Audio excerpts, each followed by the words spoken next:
Hey everybody, Drew here. In today's video, we're gonna look at my dream guitar that I built on Kiesel's website using their guitar builder. Stick around, you're not gonna wanna miss this.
Alright guys, so about a year ago I made a video where I used Kiesel's guitar builder on their website to build my dream guitar.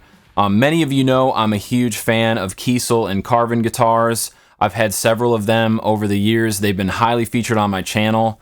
I love their instruments because they play really well, they feel great, they look cool, but I had never ever built one that was custom made just for me. And I was really excited to finally have some money set aside to make an order directly to Kiesel. Now, what I enjoyed about using their builder is it gave you a visual representation of what your instrument would look like, and you could see all of the available options, and you could really get into the details. And then at the end of that process, you could see what the guitar looked like. So what I have today is that exact guitar that was featured in that video about a year ago, and it looks like this. Pretty cool, right? So many of you will recognize that this is a Kiesel Vader, okay? And it's similar to the one that I had been using for a while, the orange guitar that I have, which was a multi-scale guitar, but with no tremolo. So what I wanted to do for this particular build was put a tremolo on an 8-string guitar, right? How cool is that? You just don't see that very often. It's unique, and it's just really exciting to have this instrument. So real quick, I'll go over the specifications, and then later in the video, we'll check out some different sounds. I'm going to plug this into a Mesa Boogie JP2C amplifier, and I'll kind of show you what this guitar sounds like. But for all the nerds out there, let's get into the specs of this instrument. This is a Vader, as I mentioned earlier. It's got a highly figured Creal walnut top, and the back of the guitar, this wood is also made out of walnut. The wood is made out of walnut. This is also walnut on the back, and then the neck is also walnut with two Purple Heart stripes. So this is what they call a 5-piece neck. So it's a lot of walnut, okay? And usually walnut guitars are extremely heavy. So what I had them do is chamber the body. You can't see that from here, but underneath this top, there's a lot of holes in the guitar to relieve some of that weight. And then also, you know, many of you know I'm a Holdsworth fan, so it makes the guitar a little bit more resonant than just a purely solid body guitar. So the neck wood is actually a bird's eye maple. So I'm a huge maple neck fan. I think they sound really snappy and bright and awesome. It's a different playing experience on maple. I feel like your fingers kind of interact with the wood a little bit differently with a maple fingerboard versus an ebony. So I went with the maple, and I just thought that sort of light fingerboard and then sort of the darker body looked really cool. So I went with that. Obviously black hardware. This guitar has what's called black burst edges. Basically they take like a spray gun and go around the outside of the guitar to just kind of have that beautiful smooth transition of the you know, beautiful wood top to the side of the guitar. So I thought that looks nice. It's also, you can see that on the back. This is an ebony Macassar ebony control cavity cover.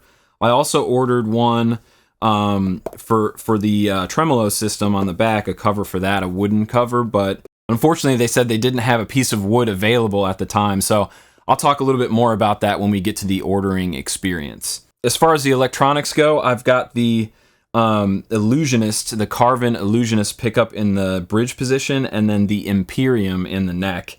And to be completely honest, I don't know exactly what the pickup, like what the profile of the pickup is, but I know that the Illusionist is something like a medium to high output bridge pickup. They have another one, the name escapes me right now, but it's an even higher output, just super brutal. But in my opinion, you don't really need a high output pickup unless you want that, right? You can put an overdrive on in your signal chain to drive the front of the amp harder. You don't really need a pickup to do that for you. And having a lower output bridge pickup makes your guitar a little bit more dynamic in that opinion. So it's not just like, you know, pedal to the metal every time you go to the bridge. So with this guitar, I wanted something that was really versatile, something I could play metal on, something that I could play fusion on, or jazz. And I'm here to say that this guitar does all of those things. It does everything I need it to. It's a headless guitar, so it's really comfortable and easy to use when you're recording.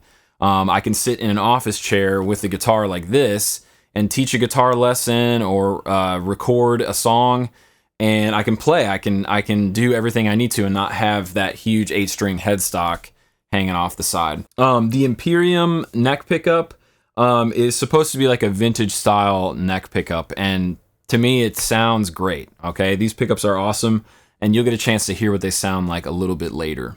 Now, what I want to talk about next is the ordering experience, okay? That is a really important aspect of buying a guitar like this. If you want to buy a custom instrument, you're going to have to interact with the people that make these instruments, okay? And in my opinion, Kiesel does a really great job of handling their customers, but I wanted to share just directly what my experience was like, okay? So one of the things that was interesting to me and that I thought was a little strange right off the bat is when you use the builder on the website, you get to pick out all of your stuff and it makes a nice list.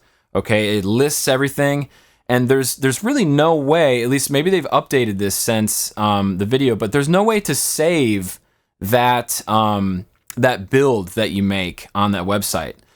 So to actually order the guitar that you build on the website, what I had to do was call Kiesel when I was ready. Okay, so I had to pick up my cell phone and give them a call. No problem, right? And then what I was told to do after that was make a screenshot of all of the specifications for my instrument. And because Kiesel has their computer system set up that way, there are some things that can get lost in translation. So the first thing I had to do was, you know, use the builder, pick out everything I wanted, and make this beautiful instrument. That was really fun, right? That was the fun part. Then I called the guys, right? You gotta call the guys. I was told to make a screenshot of all my specifications. Then I emailed that guy I had on the phone all of those specs.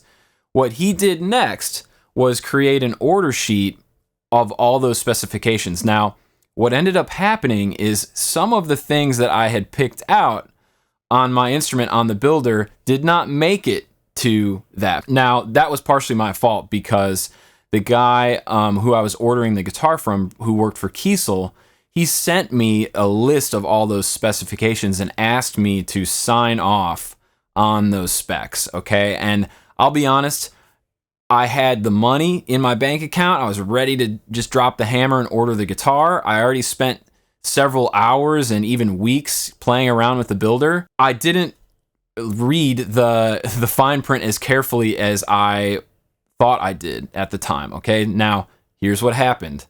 I did not order the Dunlop strap locks, okay?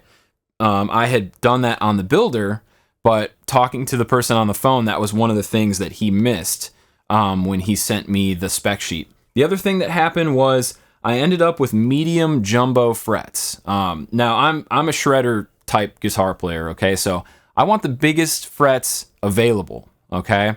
So this guitar does not have that, unfortunately, which that's a biggie. And I'm going to blame myself for that because I didn't read the spec sheet that they sent back to me when I was ordering this instrument. Now, after spending a year with this guitar, it's really kind of nice to have some variety. All my other guitars have giant frets, right?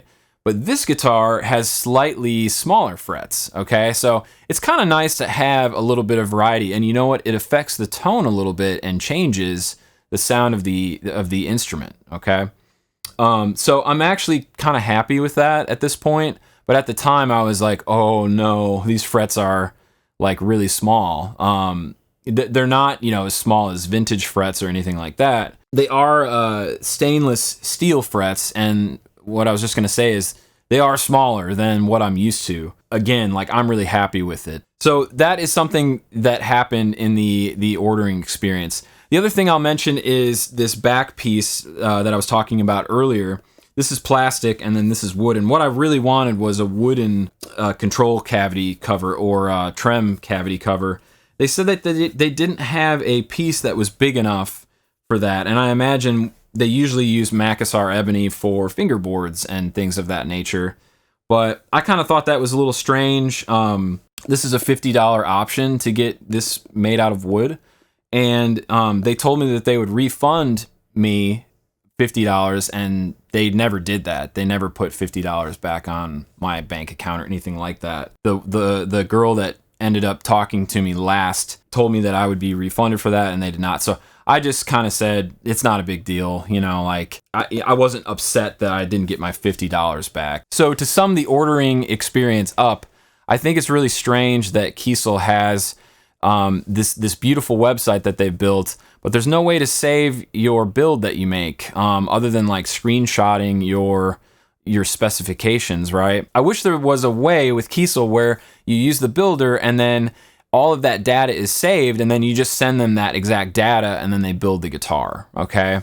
But instead what they have is they ask you to screenshot it, and I feel like things can really go wrong at that point in the ordering process if you're not careful. You have to make sure you read the spec sheet that they send back to you and then ask them to edit those options. And by the way, it's all text, right? There's no, at that point, there's no icons kind of showing you what your specs are like there is on the builder.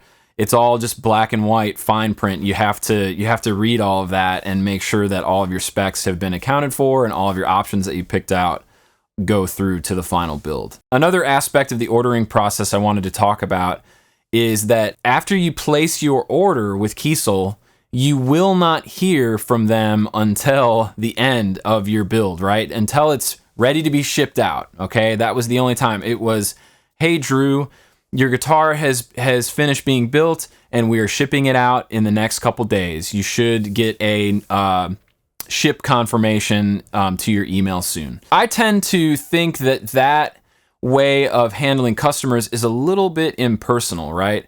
You have a customer who is spending anywhere from $2,500 to $7,000 on a guitar, right? These are not cheap instruments. I would be surprised if you could order a guitar from Kiesel on their website, a custom guitar, for under $1,800, right? I just wish that Kiesel, along the process of building your instrument, right? I wish that they would reach out and say, hey, Drew, here's where your guitar is at. There's been a delay in your order. It's going to be a little bit longer than we anticipated. We're just here to let you know, right? Or we are a little bit ahead of schedule and we're going to be shipping your guitar sooner. It's still halfway being built, but you should expect to see your guitar around this date. Any kind of extra communication would tie the customer even closer to Kiesel, right? But they're really adamant about not talking to their customers after they've placed their order. And I kind of get some of that, right? Just let the guys build the instrument and do what they're good at, which is making guitars, okay? There's just literally no communication until the guitar is done, and then they put it in a case, and then I guess like someone that's on the factory floor walks it up to the shipping area and says, hey, this one's done. And that's when you get your email. There's probably several logistical reasons as to why that's how they handle things. And I've even watched some of the Kiesel live streams, and Jeff mentions that you're not going to hear from us until your guitar is done. And I just find that to be a little bit impersonal. Like some type of communication along the line would be greatly appreciated by any customer out there, just from a business standpoint. Now, to wrap this video up, I just wanted to say that I love this guitar. It's one of the nicest guitars that I've ever played. The fretwork is impeccable. I have a roasted maple fingerboard, so there's never going to be any fret sprout or anything like that on this instrument. What I love about Kiesel guitars is when you get your guitar, it is set up perfectly, right? Unless you change the strings and you change something, your guitar is set up perfectly, and I really appreciate that. And to be honest, I might have to tweak the truss rod maybe once a year, right? When things warm up and get more humid, and then when things cool down in the wintertime. That's the only time I'm messing with this guitar. I have not adjusted the saddles at all. I have not had to do really anything setup-wise on this guitar. And if I'm being honest, that's been my experience with every Kiesel carving guitar that I've owned. They're very easy to work with, and they're not very susceptible to weather changes, okay? At least that's been my experience. Maybe you other Kiesel owners can share your experience with your guitars. Like, have you guys had issues with yours? Have you had issues with the ordering process, or anything that you want to talk about? Drop a comment below and we can have a discussion there. So the next thing we're going to do is take a listen to what this guitar sounds like through the Mesa Boogie JP2C.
Guys, thank you so much for watching my video about my custom Kiesel guitar. I really enjoyed making this.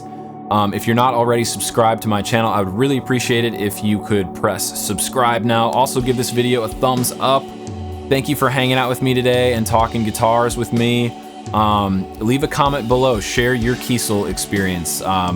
Let's have a community here of Kiesel enthusiasts, right? And let's talk to each other about these wonderful instruments. Wherever you're at in the world today, have a fantastic day, and I will see you in the next video. Take care.